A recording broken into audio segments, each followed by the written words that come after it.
On behalf of the Centers for Medicare and Medicaid Services, the Administration for Community Living, and Indian Health Service, I would like to welcome everyone to the Long-Term Services and Supports webinar series.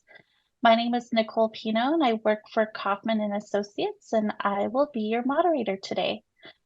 Today's webinar is titled Senior Companions and Foster Grandparents. Please note this webinar series is supported by a contract awarded by the Centers for Medicare and Medicaid Services. The opinions, findings, conclusions, and recommendations expressed in this webinar are those of the presenters and do not necessarily represent the official position or policies of the Department of Health and Human Services or the Centers for Medicare and Medicaid Services.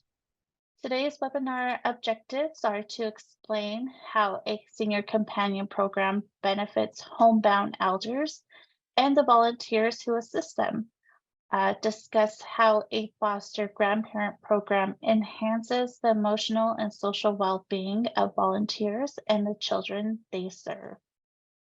So today I would like to give a warm welcome and introduce our today's presenter, Annette Krom.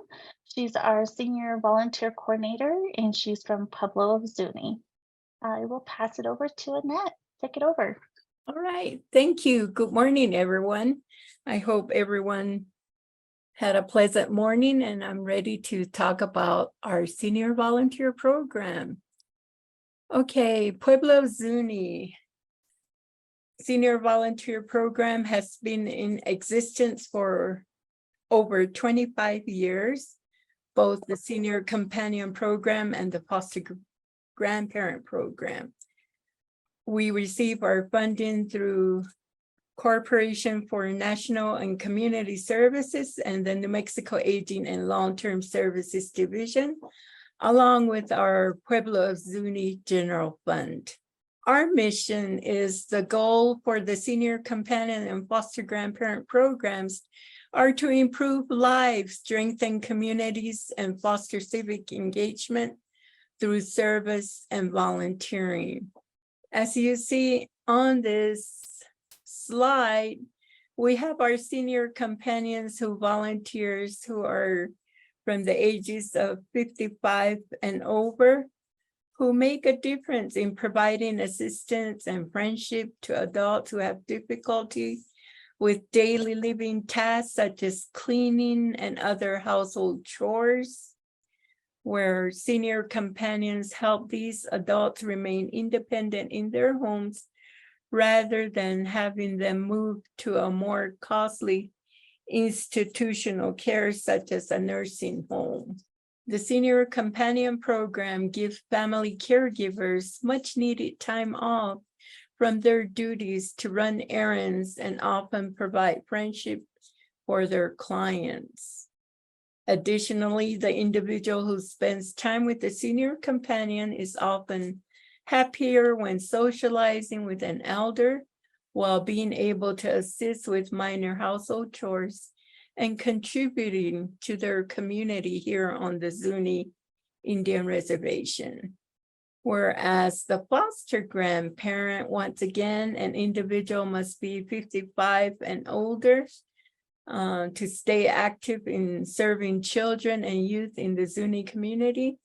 And some examples of services provide including helping children learn to read in the Zuni language. And right now their main focus is on preserving the Zuni language, where they learn how to speak the Zuni language and provide one-to-one tutoring, caring for children with disabilities, and helping those who have been abused or neglected. Foster grandparents supporting children has resulted in better school attendance and improvement with all academic areas of their grade level. And with the pandemic, we realized that the children had really fallen behind, and with our foster grandparents within the schools, helping children has reached their academic goals of going up to their grade level of reading. Program eligibility, as mentioned before previously, an individual must be 55 and older, must meet the low income eligibility requirements that we follow through the Department of Health and Human Services income guidelines. They must complete an FBI, state, and local background check, being that we're serving the most vulnerable populations of elders and children. And they should be able to serve and volunteer 15 to 40 hours a week. And some of our senior companions can volunteer up to 60 hours every 2 weeks. They receive a tax-free hourly stipend of $4 per hour. So if an individual worked 20 hours a week and they get paid every 2 weeks of 40 hours, an individual can earn up to $160 to help with their volunteering. And an individual that works up to 60 hours every 2 weeks, they earn $240. Our senior companions and foster grandparents, they just don't go in and do any old thing. We have to develop what's called a care plan. For senior companions, a care plan is developed by the recipient, family members, and our senior companion provider. Plans are implemented daily and outlined of what kind of supports the elder needs on a daily basis. What kind of care plans does the plan include? Senior companions can assist an elder with activities of daily living skills, which may include minor household chores, sweeping floors, dusting, or just providing socialization. So therefore, the elders don't feel isolated or get lonely. And this also helps prevent being moved into a nursing home, as most of the elders, adult children, they either work full-time or they moved away off the reservation. So with our services, this is very beneficial to our elders to live a healthy life. For the foster grandparent program, the plan is developed by the teacher and or parent and are focused on academics. Like the senior companion care plans, these plans are implemented daily and outline what kind of supports the children needs. What kind of care does the plan include? Foster grandparents work under their assigned teacher with children who require additional supports by providing them tutoring and mentoring to achieve their academic goals. If there are any questions, I guess it's open now. Yeah, so I will take some time. This is our time for some questions. So we'll first be addressing questions already submitted in the Q&A box located at the bottom of your screen. So if you haven't submit yours already, please do so now or use the raise hand icon, and we'll get to as many as we can. But I know there are some questions that I have seen in my chat, so I'll go ahead and start asking those. The first one is how long will the programs be funded, or how long were they funded? Well, you have an individual program must apply for continuation of grants every 3 years, but within the 3 years, you have to provide an update and you'll be funded every year, even though if it's a 3-year cycle.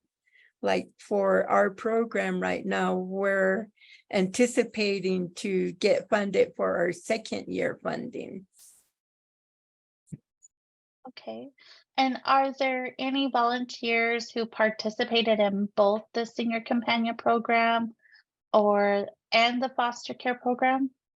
Not at once, but an example I can give you is, being that the foster grandparent school ends in June, and if there's no summer school, they can switch over to provide companionship to an elder under the senior companion program, but they can't duly provide services at the same time. Okay, great. And I do know we have a couple of hands raised. What is the process of becoming a provider? The process is to becoming a provider, you must complete an application with all the demographic information, your name, your address, what interests you have in wanting to be a provider as a senior companion or a foster grandparent. And from there, the process is once again going through the background check. The first thing is through our local human resources department. Any volunteer, they have to follow our tribal human resources where they run a background check for you locally. And then from there, I would run the when an individual authorizes me to do the background check, I would have to go through our sex offender check. And then from there, we deal with AmeriCorps vendors, which is TrueScreen and PhilPrint. PhilPrint is like a database of all the local law enforcement where we can go to have their background checks done. And from there, we'll set up an appointment, and it's computer-based where we provide information online, and from there they'll schedule an appointment where they identify where to get their background check done. And TrueScreen will provide us the fingerprint template cards where they send us 2 fingerprint template cards in case they're not able to read the fingerprints. We have a second set ready for them to process the national check through the local or through the FBI, and then our state checks. From there, when all of that is done, everything I receive that they're cleared to start volunteering, then I schedule them for an orientation. And there's orientation of the what to do, what not to do, reviewing our handbook of the senior companion and the foster grandparent volunteers, ensuring that they understand the responsibility, the job description, and all the waivers, the liability waivers that they need to sign off. We provide transportation to and from volunteer stations, so they need to review all of that, authorize us to provide them transportation services. When that takes about 2 weeks for everything to be completed, because they have to go through training on how to report abuse, neglect, and exploitation if they should see that, how to effectively work with their assigned senior companion, where once again I match them, I just don't assign them. They have to like one another, they have to have the same interests, so therefore our elders both will have a quality of life where the recipient is very satisfied with the services that the assigned companion is providing services to the elder, where the elder that's providing services is happier in providing socialization and doing minor household chores for the elder. And the biggest thing is that they contribute to the community. Great. And it sounds like it's the extensive background check and everything that you're doing, it seems similar to how you hire an employee. Is that correct? Yes, yes. Okay. Being that we're providing services to the most vulnerable population, we Mhm. have to have this done. Yes, Great. and from there, when they start working as a provider, either in the senior companion component or the foster grandparent component, they get a small stipend of $4 an hour. If they work 4 hours a day, they get paid the stipend of 4 hours a day. If they work 6 hours a day, that's what they get paid for. And we have our monthly in service where we provide trainings and mainly reviewing our policies and procedures of their handbooks to make sure that they understand what the purpose of a volunteer is. Great. And can you let us know or discuss more about what the training entails? Like what kind of training that the volunteers are required to complete and how many hours um, that they do for training? They're required to receive trainings of 20 hours in each component, where examples I can give you of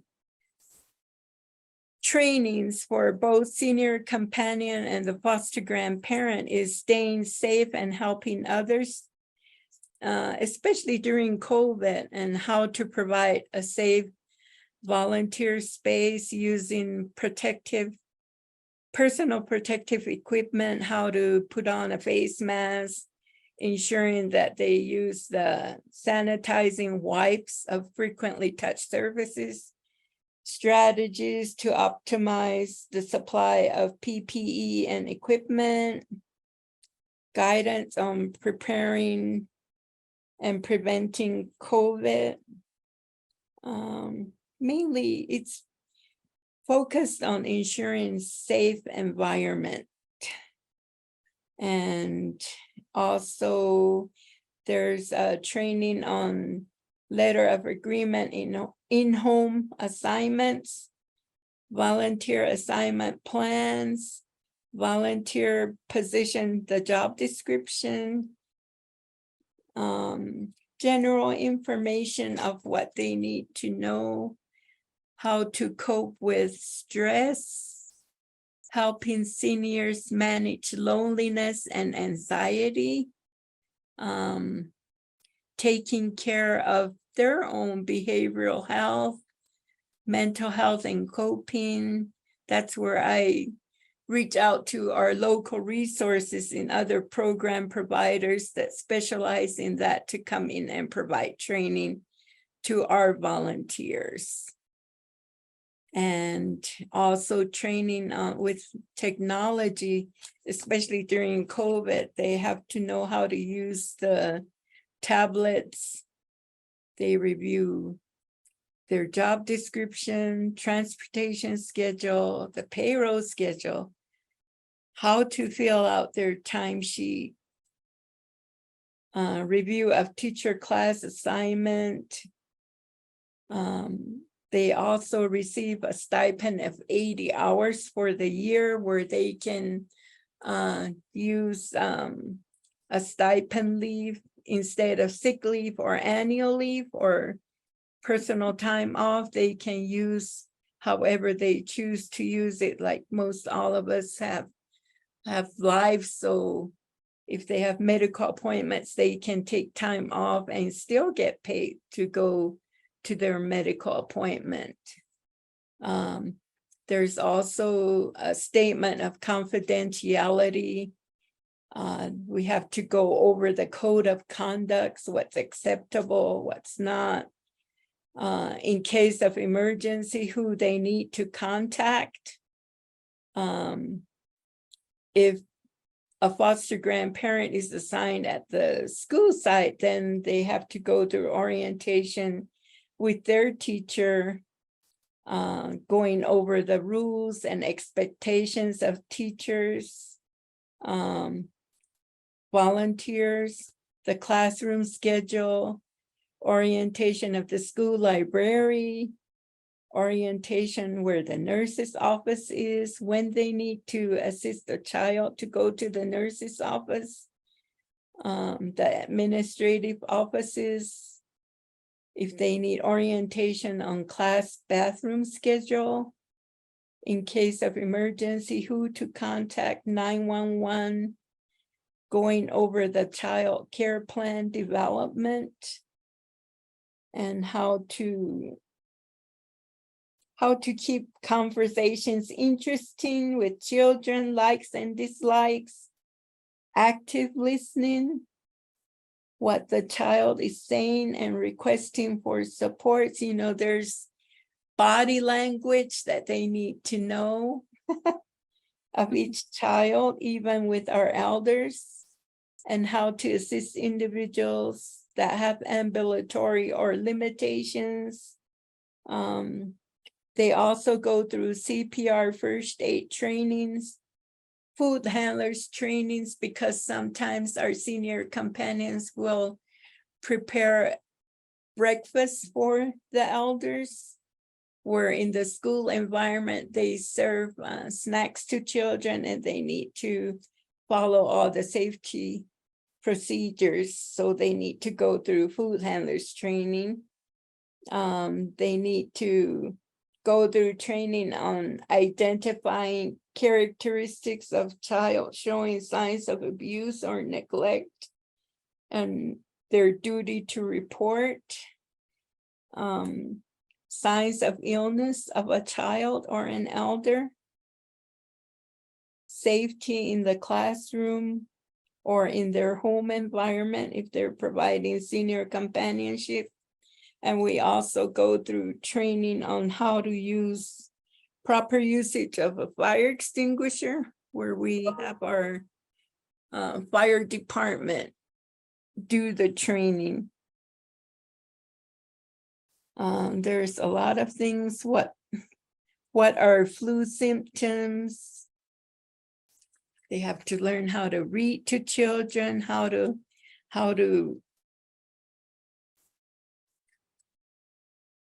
work with children or elders. So it's a lot of training requirements that they go through.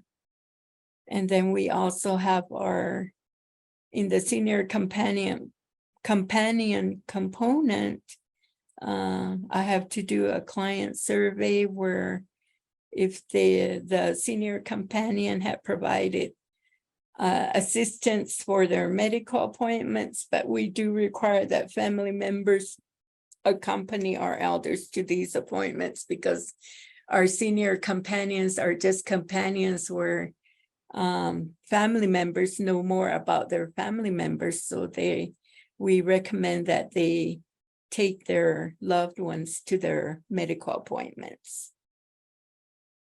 So it's a lot.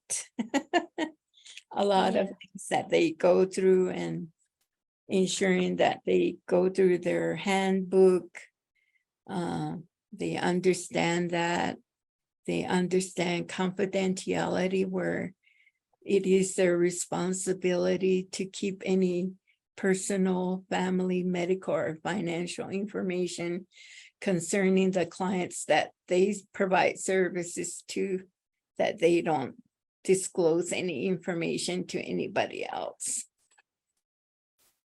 And anything regarding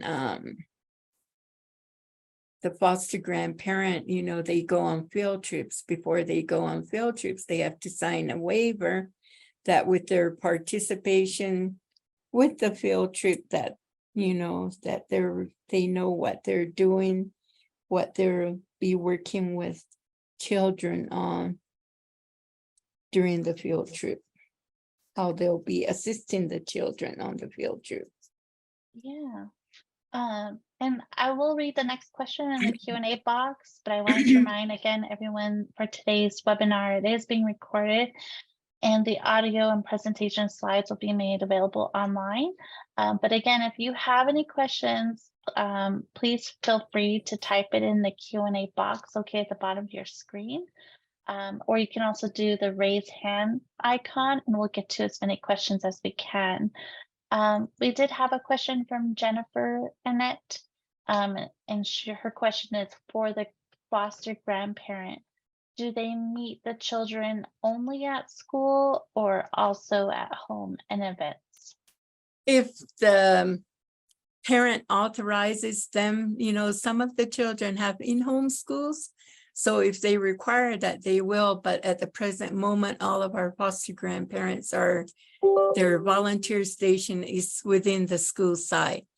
And before we can place any foster grandparent at the school site, I have to have a memorandum of agreement in place where our school board of education approved them to be using the school site as their volunteer station. And do you know how long are relationships between foster grandparents and children typically last? Are they 6 months or 1 year? It's for 1 year. Okay. Yeah. And how often does a foster grandparent visit a child? Is it once a week or twice a week, or is it dependent on the parent? It's dependent on their care plan, and presently our foster grandparents are providing supports to the children on a daily basis, Monday through Friday. Okay. Yes. How many schools participate in the foster grandparent program? Well, before COVID, I had one parochial school, one private school. I have 6 altogether, 6 schools, but now with COVID, I only have 1 active school as a volunteer station. What is the age range for children who are visited by foster grandparents? It can be from preschool, from 3 years, all the way up to high school, up to age 19. Yes. Okay. And then we did get a question from Deborah in the Q&A box. Are clients being funded under Medicaid as well? And can they be family members? Our clients, no, they don't get any funding through Medicaid. We get our funding to provide stipends to our foster grandparents.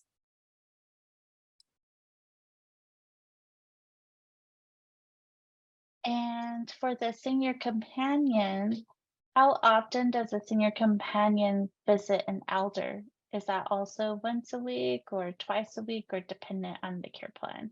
It's dependent on the care plan. Like I have some elders receiving services Monday through Friday.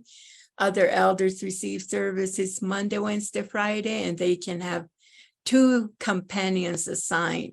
One companion can go in Monday, Wednesday, Friday, where the other one can go in on Tuesday and Thursday. So it's really dependent on the care plan. Okay. And I'm sorry. Oh, go ahead. And all of our senior companions and foster grandparents must have a medical clearance that they're healthy enough to go and volunteer. And that's done every year. Okay. And approximately how many elders is each senior companion matched with? Are senior companions ever matched with someone they already might know, such as a Yes. family member? A family member can serve as a companion, but they must not live under the same household. Okay. And then how long do relationships between senior companions and elders typically last? Forever. They really like the companionship, and they visit each other's as often as they want. not only during the companionship hours, but, they form a good rapport with each others, and they become friends. And what would you say is approximately how long a senior companion's visit with an elder typically lasts? Is that maybe like The how many vi- hours a week? Well, it can range from, like I said, 20 hours a week to 30 hours a week.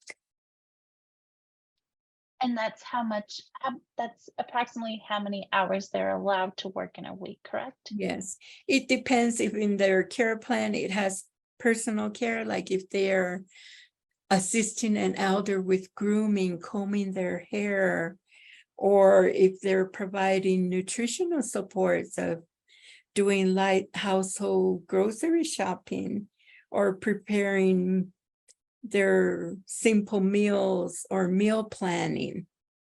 That would take time. Or if they're just there to provide social and recreational supports, home management, running errands for them, cleaning, doing light gardening with the elder,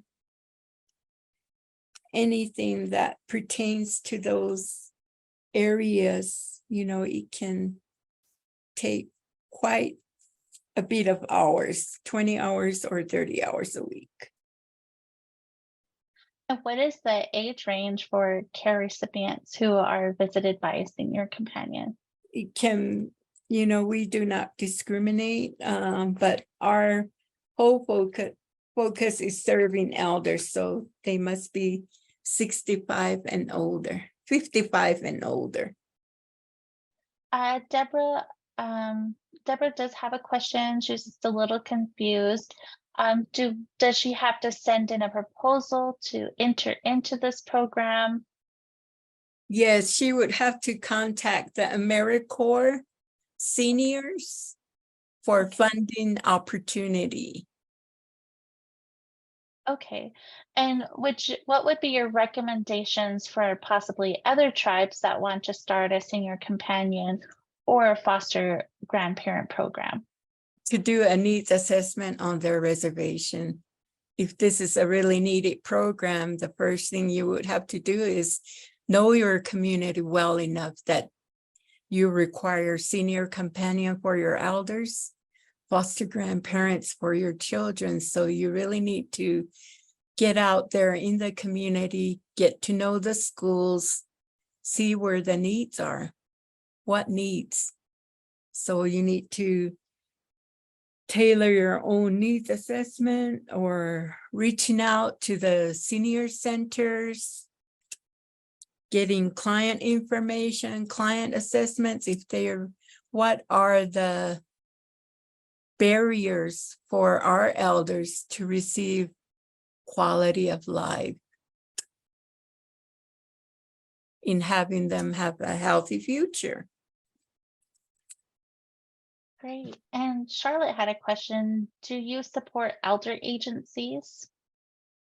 Well, where I'm under the senior center umbrella, I'm actually a little island by itself, but being that we share elders, we're hot Meals on Wheels. They provide services, transportation. They come here to the center to congregate, do arts and crafts activities. Yes. I'm not exactly sure what you mean by support elder agencies. Jennifer, have you ever discussed youth supporting elders? Oh, yes. I know for our annual recognition, we encourage, we serve all generations to improve quality of life, where we deal with children, youth, because, we need one another. The youth needs the elders needs the youth, because there's youth that don't have grandparents. With the younger generation, young parents, they need guidance. So we encourage our younger generation to reach out to our elders. And they've been doing that by coming here to ask questions on comparing how it was when they were young to the changes of our life right now. What did they used to do? You know, share information of their lives with the younger generation. So that way they can identify themselves as Zuni Indians. We had another question come in. What is your grant cycle currently? Right now, like I mentioned, we got approved for a 3-year funding, and we're now stepping into our 2nd year. Great. In Charlotte, would you support elders living in group homes? Again, to help support with the shopping and one-on-one companionship? If we had a group home here, yes, that would be ideal. We do have our adult daycare, and that's where I have placed our senior companions to provide supports to elders that are very frail or that are going through dementia or Alzheimer's. So, yes. Right. Next question. What area in the United States is this service? Looks like they're in need of looking for children of Native culture. So this is a win-win program. What area? Well, our scope of service is within New Mexico. McKinley County area is who we serve.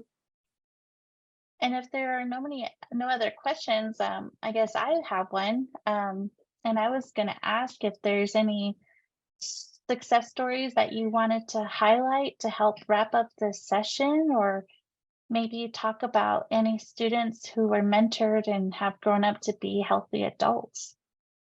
Yes, a lot of our foster grandparents that had retired say, I got invited by one of the students that I used to support in Head Start, and now they're graduating from high school.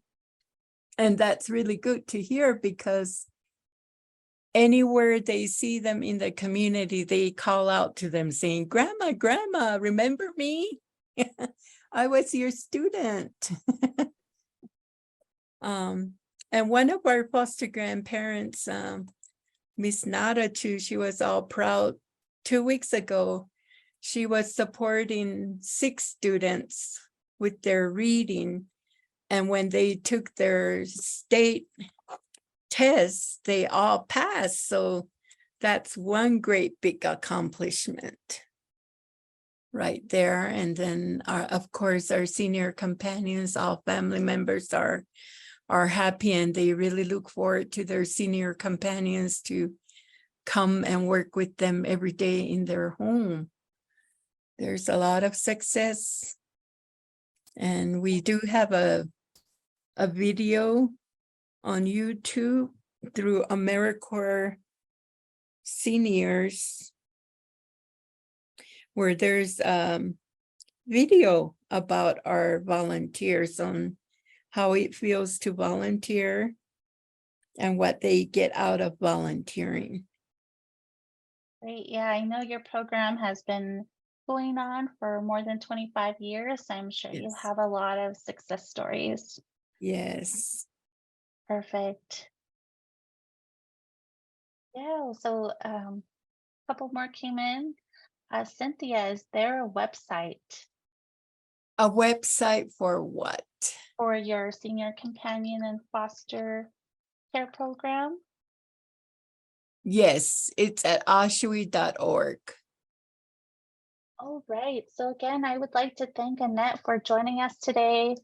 Again, in closing, I would also like to remind everyone that today's webinar was recorded and that the audio and presentation slides will be made available online at cms.gov. Thank you again for joining today's webinar. Our session is now concluded. Thank you.